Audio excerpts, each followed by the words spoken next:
vamos a hablar de astronomía y como siempre, cada vez que lo hacemos aquí en Científicos Industria Argentina, hablamos con Mariano Rivas. Mariano, durante muchos años se consideró que el único lugar donde podía haber vida, de lo que era conocido, era en la Tierra. Pero eso está cambiando, ahora aparecen posibilidades en Marte. Contame un poco cuál es el estado de la ciencia en este momento. Bueno, el espectro se ha abierto sustancialmente en estos últimos años, en estas últimas décadas, digamos de los años 80 para acá, especialmente y gracias a las grandes campañas de exploración espacial que han realizado distintas agencias espaciales como la NASA o la Agencia Espacial Europea y la Agencia Espacial Rusa, investigando los mundos vecinos y no tan vecinos, y se han encontrado escenarios que, si bien alguna vez fueron olvidados o descartados, empiezan a aparecer como interesantes desde el punto de vista biológico. Lo que era bastante sospechado y conocido era el caso más obvio, quizás, que es el planeta Marte, que es uno de los dos planetas más cercanos a la Tierra y que probablemente en superficie y en una serie de otros parámetros es el más parecido. Allí encontramos, con respecto al pasado del planeta Marte, una serie de evidencias que hablan de ríos, de lagos, de una posible abundancia de agua líquida, que eso también nos lleva a pensar en un clima diferente. Hoy Marte está completamente seco y desértico, mucho frío.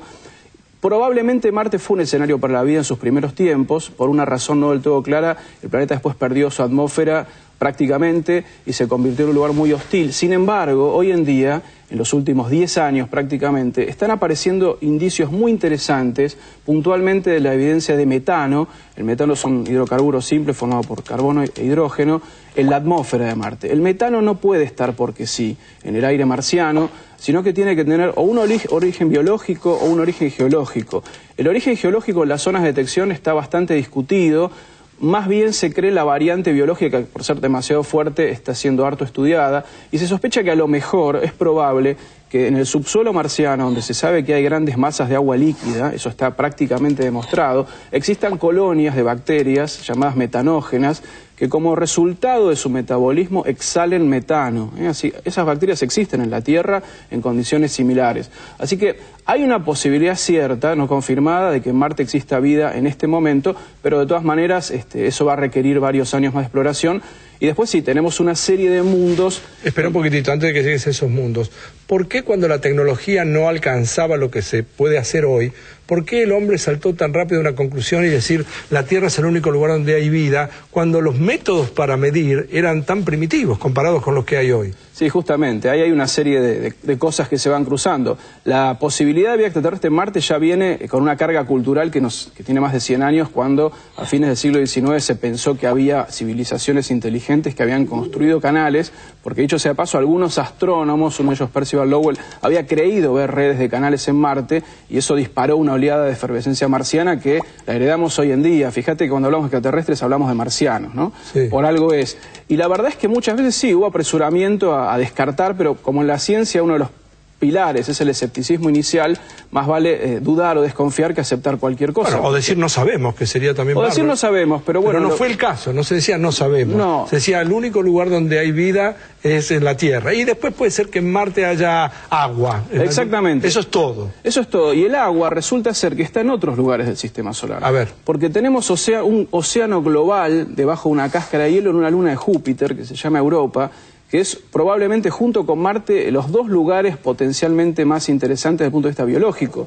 Europa es una luna que orbita Júpiter, que está envuelta en una cáscara de hielo, de agua congelada, y que se sabe realmente que a través de fisuras brota agua líquida que baña la superficie y se congela. Esa agua líquida tiene compuestos orgánicos basados en carbono, tiene sales minerales, y eso hace pensar que en un océano oculto, donde estén esos componentes, tenemos algo más o menos parecido a lo que pasó aquí en la Tierra. ¿Cuán lejos está Europa de nosotros? Europa está a unos 800 millones de kilómetros, igual que Júpiter, ¿no? Que es el planeta que la alberga. Ahora, uno incluso más lejos, yendo hasta Saturno, que está al doble de distancia de Júpiter, se encuentra con dos lugares muy interesantes. Uno es Encelado, que es una especie de objeto vedette de la astronomía planetaria en estos años, que es una lunita solo de 500 kilómetros que en algo se parece a Europa. Tiene una cáscara de agua congelada y se ha descubierto que tiene emanaciones de chorros como volcanes de vapor y cristales de hielo, de agua, que brotan de sus entrañas. Con lo cual ahí tenemos otro lugar donde se sabe que hay agua líquida oculta,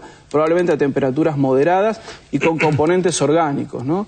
Y finalmente nos queda una promesa de vida futuro, que se llama Titán. es la superluna de Saturno. Es una luna extraordinaria de todo punto de vista. Primero, mide más de 5.000 kilómetros, lo que lo pone por encima de Mercurio en tamaño, por ejemplo. Y después tiene una atmósfera, lo cual es casi algo exclusivo entre las lunas del sistema solar, muy gruesa, muy rica en nitrógeno, pero también muy rica en metano y en compuestos orgánicos que se sabe precipitan a la superficie formando cadenas de hidrocarburos muy complejas, y si bien Titán está a 180 grados bajo cero, algunos astrobiólogos piensan que quizás debajo las condiciones puedan ser un poco más hospitalarias, y si no, a futuro, cuando el sistema solar envejezca un poco y el Sol empiece a hincharse, Titán va a ser un lugar más templado, y quizás no tenga vida ahora, pero sea un escenario posible para la vida en algunos miles de millones de años. Él es Mariano Rivas, habla de astronomía, eso ha quedado claro, y lo hace aquí en Científicos Industria Argentina. Nosotros seguimos con el programa.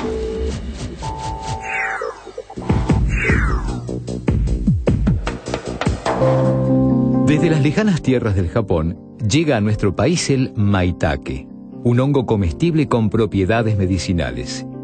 En Bahía Blanca, la doctora en bioquímica Gabriela Balog lo estudia para usarlo en el tratamiento de cáncer de mama. Grífola frondosa o maitake es un hongo japonés, de origen japonés, que crece en la base de los árboles, como por ejemplo pinos, arces o olmos. Su nombre maitake, que significa hongo danzante, del nombre japonés, porque sus cuerpos frutales se mueven con el viento. Según investigaciones científicas anteriores, el maitake tiene propiedades antitumorales y también disminuye la cantidad de grasa en la sangre. La otra propiedad es antidiabética, antiobesidad y anti-HIV, que se ha descubierto como muy importante propiedad en el año 1998 y ya se emplea en Estados Unidos como droga para este tipo de pacientes. Gabriela estudia la acción del hongo sobre las células tumorales en pacientes con cáncer de mama y también cómo potencia el sistema inmunológico. Nosotros esperaríamos encontrar que maitake o grífola frondosa reduce los efectos secundarios de la quimioterapia en estas pacientes. Y por otro lado, quisiéramos demostrar cuáles son las células responsables del estímulo del sistema inmune luego de tratamiento con maitake.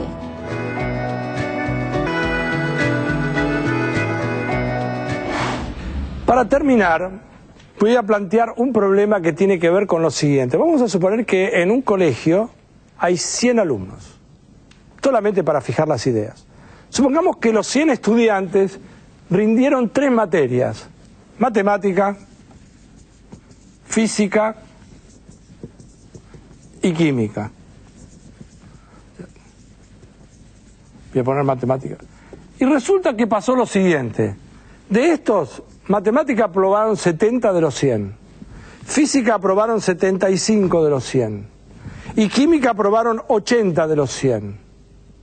¿Está bien? O sea, 70, 75 y 80. Acá están los 100 estudiantes.